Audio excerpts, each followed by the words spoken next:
Housewives Season 5 Reunion Part 2. I'm trying to figure out how we are in Part 2 and it's still good. That's how you know Real Housewives of Potomac is good. Like Part 1 was good, Part 2 is good, and they're saying that Part 3 is going to be an hour and a half. So I'm ready for all of the stuff that's coming, including y'all fave who cannot help but to hold a napkin. It's just too much for me. But if you're a Candace fan, I highly doubt you're gonna like this video. So let's go get into it. We coming back off of the dragging the Monique gave with the bindering, eating Gizelle up and letting her know, like, leaving no breadcrumbs left behind. George Bush would be proud. No student left behind after she read the entire crap out of Gizelle. Gizelle's answer is like that she is comfortable with Jamal Bryant. She's not worried about Jamal having any babies, any of these things, like da-da-da-da. The way that Gizelle responded to everything about Jamal Bryant and all these things lets me know that her relationship or whatever it is very much for Karen. That's why Karen brought it up. Karen was just very much like, you know, like the reason why I don't, you know, have as much care for Gizelle's relationship versus Ashley's relationship is that Gizelle's relationship isn't real. And I think that we're all on the same page. Like, Gizelle's relationship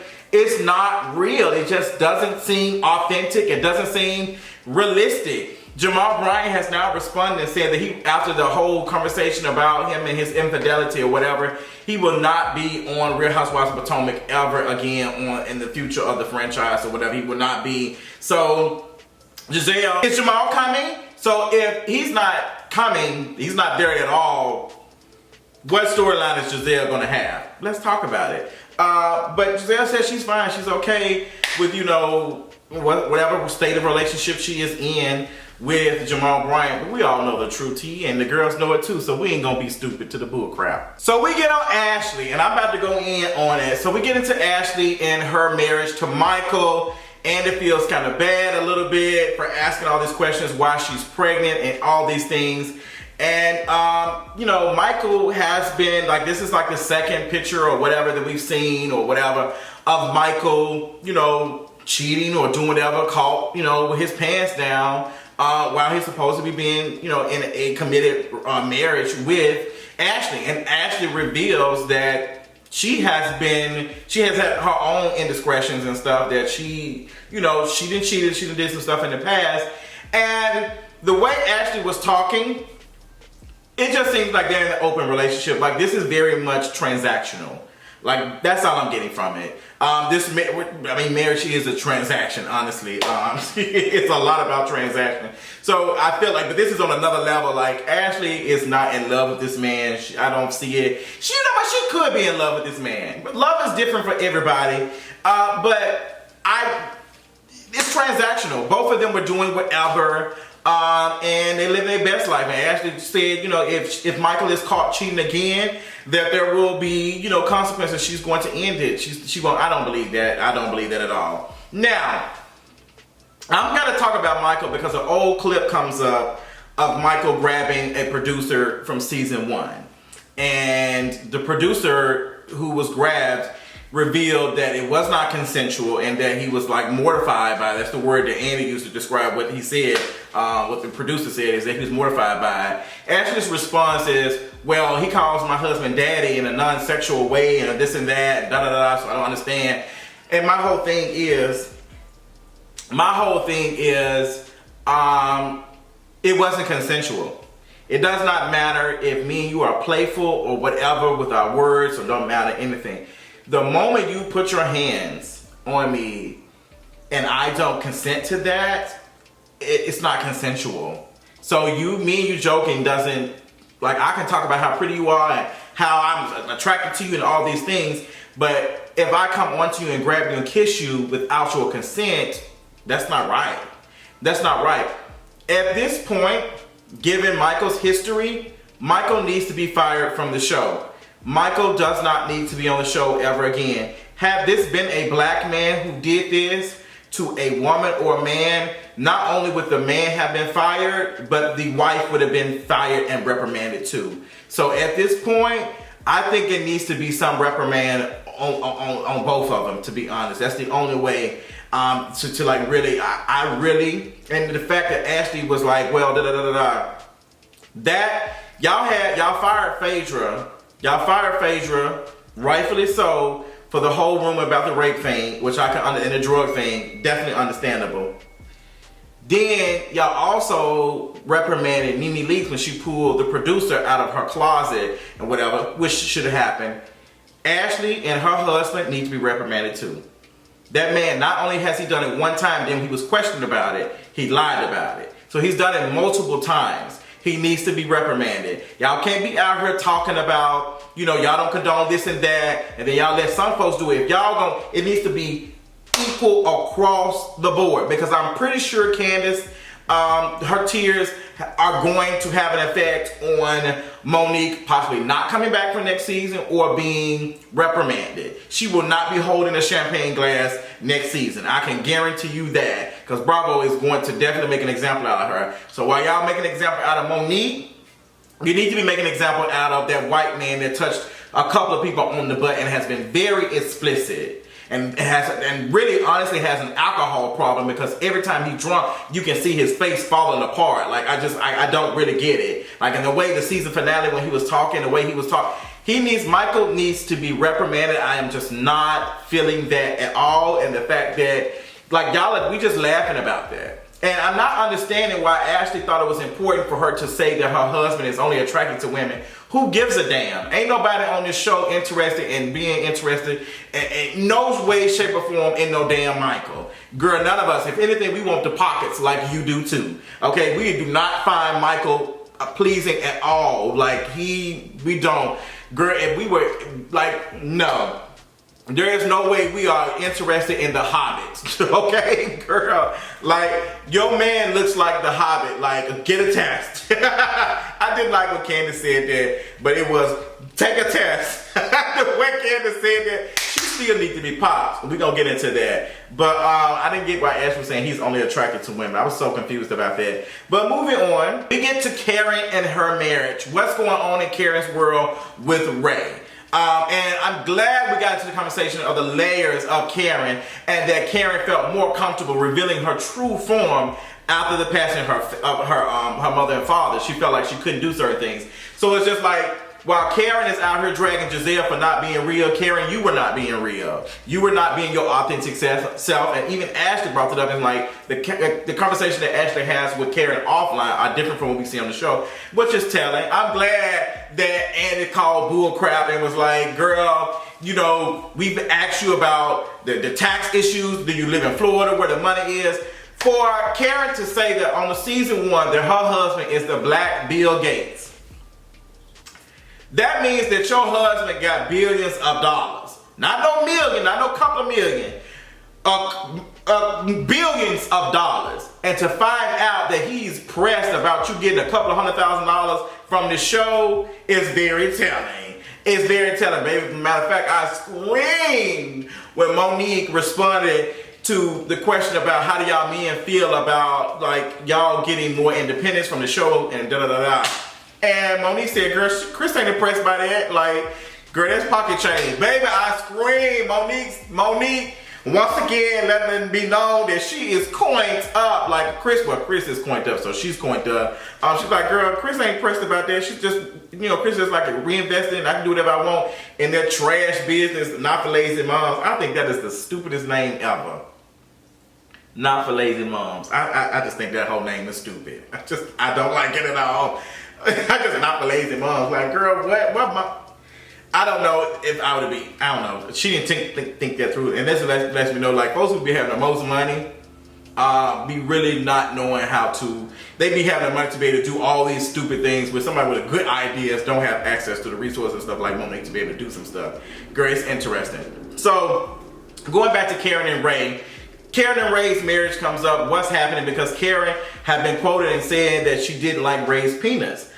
Which doesn't surprise me. In conversation with a lot of older women and their marriage and stuff, a lot of older women like, girl, I ain't feeling my man, I'm just not seeing him like that. And I think it's okay, because men make it be known all the time, like they be interested in younger girls. That's why they be going to strip clubs and all this other stuff. So I think it's okay. But Karen did not want that to come out. She's not attracted to Ray no more, and it's okay. She can still love Ray. She's not sexually attracted to him like that, and that's okay. Karen probably don't even want no peen no more, and that's okay. But I think the love thing, I think she was a little bit embarrassed by that, and I think she was heartbroken by that for a man to be saying, I'm not sure. Like, girl, what? Like, we out here doing all these, and you not sure? Like, how long have you known this information for you not to be telling me, and we live together doing all that? So let me know what the truth is so I can go find me somebody that do believe that they love me. Like, girl, what? Like, that whole thing was confusing to me. I was like, girl, what's the tea? What's it giving? So apparently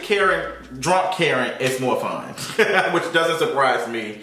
Because that's when the conversation came up about her not liking Ray's peen. So where do we go from this? Like, what is, like, for Karen to be feeling all these type of ways about Ray, and also the fact that, you know, Ray could not say, you know, I love you. Like, that broke Karen's heart. Like, that broke her spirit. And I think she was a little bit embarrassed because she heard, like, I do agree, this wasn't her first time knowing that. Like, this ain't her first time. Like, she knew that. She knew it. That's why she was like, you won't say the 3 words to me. Then it's just, in that marriage counseling conversation, like, she was turned off. Like, girl, it's a mess. But Karen is sweet. I love the Grand Dame. I want to know more about the Grand Dame. But the Grand Dame be doing the absolute most sometimes. We're talking about wealth and all this other stuff. It's just like, I ain't gonna lie, y'all. When she was talking about my family owns bought the plantation. There is nothing exciting about that. I want black folks to stop being excited about taking something that the oppressor had. Like, there's nothing, we should be excited about owning that. Like, that's not nothing to be able to, I don't know, it's just like this false thing. Like, it's just purchasing trauma. Like, purchasing trauma. Like, I own it now. Like, I own the land. It's just like what Tyler Perry said that when he was talking about owning the land. Like, what does that mean when one person owns you?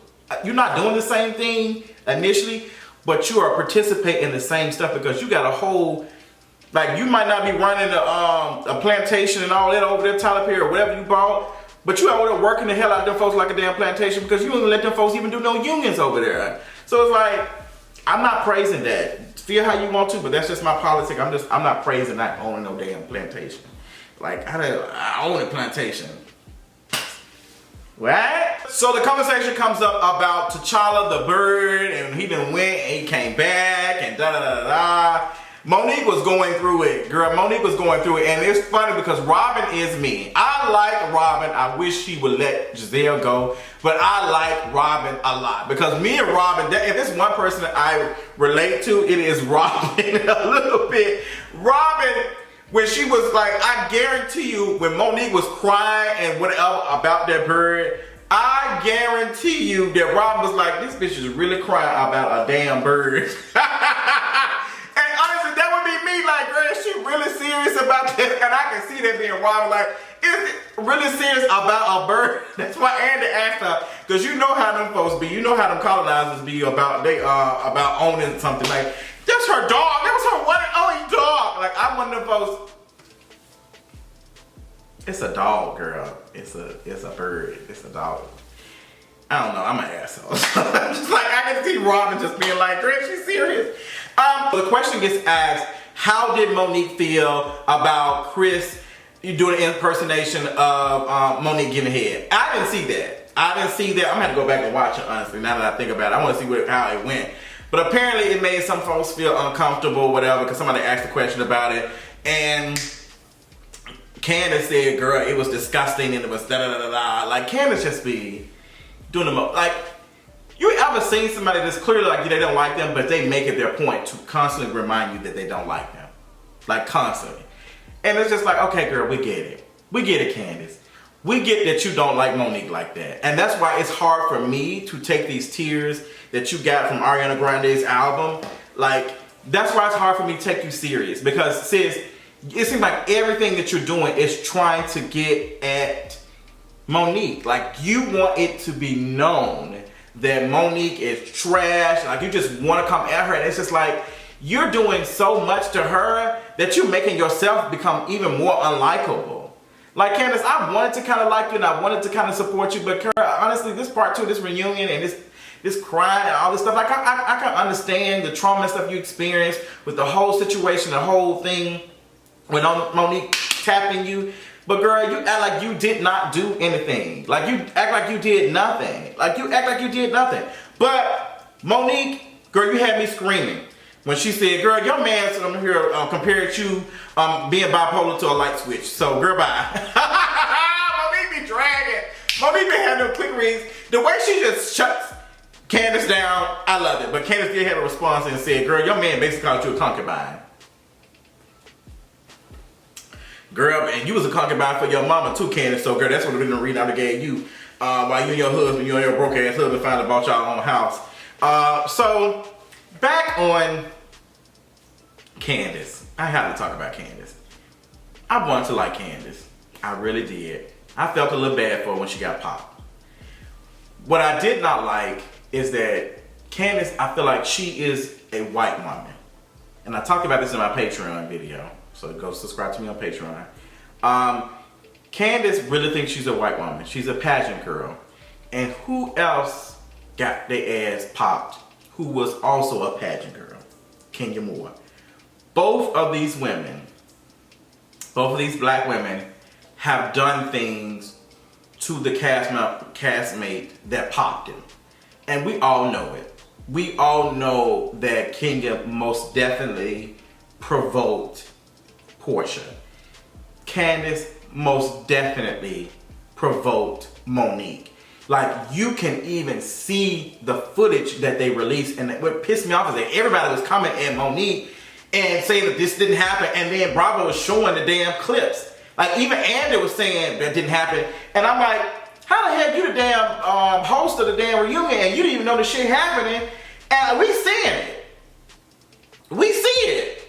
Like, we literally see it. Like, we literally see Candace did have a glass in her hand. Like, she was holding a glass in her hand. She did put her hand in Monique's face. She most definitely did. And everybody knows that you don't do that. You don't put your hands in a testing situation in somebody's face. And for Candace to be acting like, when Candace responds, like we talking about Monique's response, Candace's response was too. Because she kept calling her a hood rat bitch, this and that, like, you're fired. So it was just like, I got you, girl. Like, I've been picking on you, but you finally gave me what I want. And we have seen this time and time again on several other reality shows, including Bad Girls Club.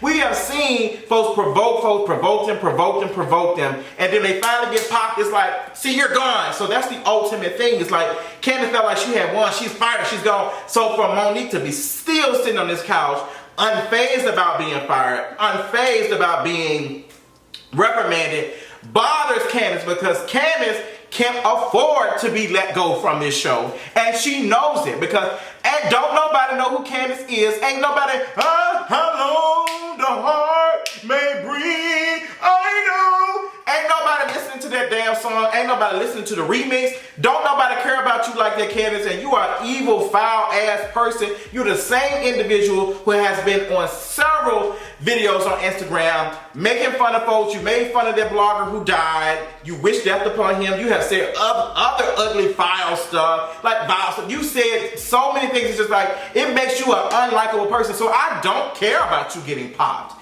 If I was Monique, I probably would have popped you too. Because sometimes folks need a popping. I'm sorry. I was one of the folks at first were like, girl, no violence. And bravo for y'all to be saying, Bravo doesn't condone violence. Girl, y'all showed the clip throughout the damn season to get us riled up. Y'all care about coins. So don't be trying to hit us with no cute PR statement. We don't condone violence. Yes, y'all don't. But if the girls start fighting, most definitely y'all gonna have the camera on and watching and recording for us to see, because you know that's what we want to. So miss me with the boo and crap, girl. It's like, so Candace is press boots that Monique is sitting there and she just seems unfazed. It's like, girl, if I get fired, I get fired. Like, even when Monique made a joke about the money situation, you can tell that makes Candace mad. And this is the one thing, and I have told y'all before, that Candace feels like that she can get back at Monique. You can't be on the show. I can get you fired. I can get you fired. That's the only power that Candace has on Monique. That is the only power that she has on Monique. And when we get to the conversation about the plot, about the whole thing with Big Boy and the trainer and the baby not being the Chris not being the father of the child, there is a video of Candace talking about this where she was on Instagram Live. That was going to be the rumor. Sky 1000, the rumor, let me get my filter on because it's going to be on the blogs. The rumor was going to be that it wasn't Chris's baby, it was the trainer's baby. That was what somebody was going to try and make the rumor out to be. And I said, that baby looked just like Chris. That Chris Samuel spat that baby out. There's no way that anyone is going to believe that this is not Chris's baby. And I think that's why it never ended up coming out, why this person never started that rumor, because they knew they'd look stupid, because Chase looks just like his dad. Like, just like him. So Candace, y'all know it was a plot. Gizelle, you knew it was a plot. There was a plot. There was a conversation about this. Y'all were trying to get her. And it didn't work. Like, Bravo might have didn't air it because Andy said, well, we didn't show it. Just because y'all didn't, doesn't mean it didn't happen. Because I'm pretty sure it's probably were times where it was recorded, it was filmed, the conversation, and it didn't get aired. But we ain't stupid because we see the conversation because Candace can't keep her mouth closed because she's so excited about one camera being on her lonely ass. She is the only person I know to be married and be lonely at the same time. Since you need to find you some friends and some better therapists that are not giving you therapy sessions in no duplex apartment. Please, quickly. Like, I'm tired. Like, I had to let the gloves go. Candace has worked my everlasting nerves, like how she just cries. And I feel like that she thinks she's a white woman so much that she wants to use her cry to be able to pull a black woman down. Like, Candace really thinks she's white. That's why she got a white husband. Girl, that's all I got, girl. She thinks she's white. Like, Candace really thinks Candace is anti-black as hell. And I would not be surprised if Chris is over there calling her the N-word when he's upset. I guarantee you that Chris is over there saying the N-word at Candace Diller's home. Okay? Child, that's all I got. That's how and when Monique popping her ass, she revealed the true colors of Candace, what her hair would look like if she didn't have no budget. Because y'all know if it's one thing, there are some black women, there's a running joke, there's some black women who are not in touch with their blackness, don't like their blackness, and have white partners, always have a messed up wig. And Candace, you look like one of those girls. Girl, I cannot wait to see part 3 is giving. It's a lot. I can't wait. Chris look like he's going to be doing the most. There's a video I've seen of Chris talking about fighting the girls like he would do a Bruce Jenner situation. Chris, that was very transphobic. Like, I like Monique. I would honestly like to be cool with Monique and like she'd be cool with some of these other bloggers, but it's just like, I like y'all, but at the same time, like, I like Monique. I like you, Monique. If you're watching this video, I like you. But there's some stuff that your husband says that is just not right. For him to talk about, you know, being Bruce Jenner and to like do whatever to these women, it's just like, one, that is transphobic. Like, you gonna say you gonna transition just to fight some women, and it's misogynist. Like, it's just, girl, Monique, you and Chris can do better. Like, y'all can do better. Come on now. Like, come on. Like, let's be honest. I love y'all so much. Tell me what y'all thought about the review. Tell me what y'all thought about Real Housewives of Potomac. Let me know in the comments, and I'll talk to y'all later on tonight. Bye.